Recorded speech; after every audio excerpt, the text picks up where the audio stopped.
नमस्कार.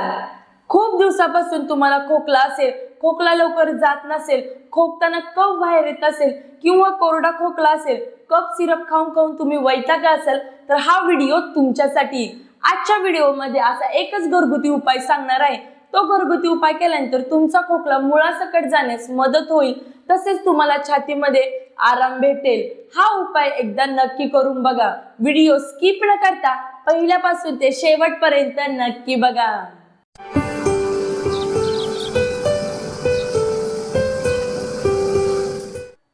हा उपाय घरातील मुलं किंवा मोठी माणसं देखील करू शकता. हा उपाय करताना आपल्याला घरामध्ये नवीन काही वस्तू आणण्याची गरज नाही. आपल्या किचन मध्ये सर्व वस्तू उपलब्ध असतात. सर्वात महत्त्वाचं पहिलं म्हणजे काळे मिरे. काळे मिरे खाल्ल्यानंतर काय होते, आपल्या छातीमध्ये जो कफ अडकलेला असतो, जो चिटकून बसलेला असतो, तो पूर्ण पातळ होऊन कफ बाहेर पडण्यास मदत होते. सर्वात महत्त्वाचं काळे मिरे.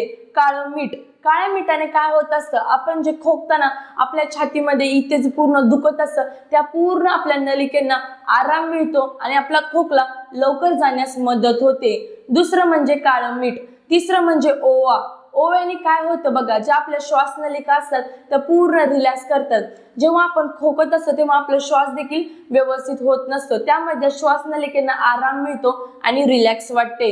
चौथं म्हणजे हिरवी इलायची. इलायची खाल्ल्यानंतर काय होते, आपले जे थ्रोट इन्फेक्शन आहे ते पूर्ण कमी होण्यास मदत होते. पाचवं म्हणजे आलं. आलं खाल्ल्यानंतर काय होते, आपल्या फेफड्यांना आराम मिळतो आणि आपला खोकला, कफ ही कमी होण्यास मदत होते. हे पूर्ण जे मी साहित्य सांगितले आहे, काळे मिरे, काळं मीठ, ओवा, हिरवी इलायची आणि आलं, हे सर्व मिश्रण मिक्स करणे. मी किती टेबलस्पून सांगितले आहे ते सर्व लिहिलेलं आहे. सर्व व्यवस्थित वाचा आणि तेवढ्याच प्रमाणामध्ये मिक्स करा. हे मिक्स करताना 5 चमचा गुळ घेणे. गुळ जो आहे पूर्ण असा घट्ट असतो. गुळ घेताना लक्षात ठेवायचं की चॉकलेटी कलरचा गुळ घ्यायचा, जास्त असं वेगळ्या फिक्कट रंगाचा गुळ घ्यायचा नाही, चॉकलेटी रंगाचा गुळ घेणे. 5 चमचे गुळ एका बाउल मध्ये मिक्स करणे आणि बारीक गॅसवर हलवणे. गुळ पूर्ण पातळ व्हायला लागल्यानंतर हे पूर्ण साहित्य याच्यामध्ये मिक्स करणे आणि पूर्ण बारीक गॅसवर हलवणे 2 मिनिटं 3 मिनिटं. त्यानंतर गॅस बंद करणे. थंड झाल्यानंतर एका काचेच्या बाउल मध्ये हे ठेवणे.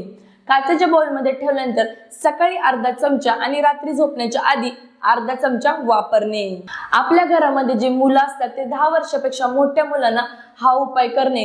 परंतु लक्षात ठेवा, जे 10 वर्षापेक्षा जे मोठे मुले म्हणजे 11 वर्ष, 12 वर्ष, 13 वर्ष, 16 वर्ष अशा मुलांना देताना जो अर्धा चमचा मी सांगितलाय, म्हणजे मोठ्या माणसांना अर्धा चमचा सांगितलाय, तर लहान मुलांना देताना अर्ध्या चमच्यापेक्षा थोडंसं कमी हा पूर्ण रस देणे, जर त्यांना खोकला होत असेल तर.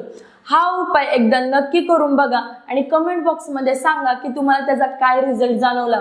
परंतु लक्षात ठेवा, हा उपाय सकाळी अर्धा चमचा आणि संध्याकाळी झोपण्याच्या आधी अर्धा चमचा घेणे. एकदा नक्की करून बघा आणि कमेंट बॉक्स मध्ये सांगा की तुम्हाला काय वाटले. तर भेटूया मग नेक्स्ट व्हिडिओ मध्ये नवीन काही टॉपिक घेऊन.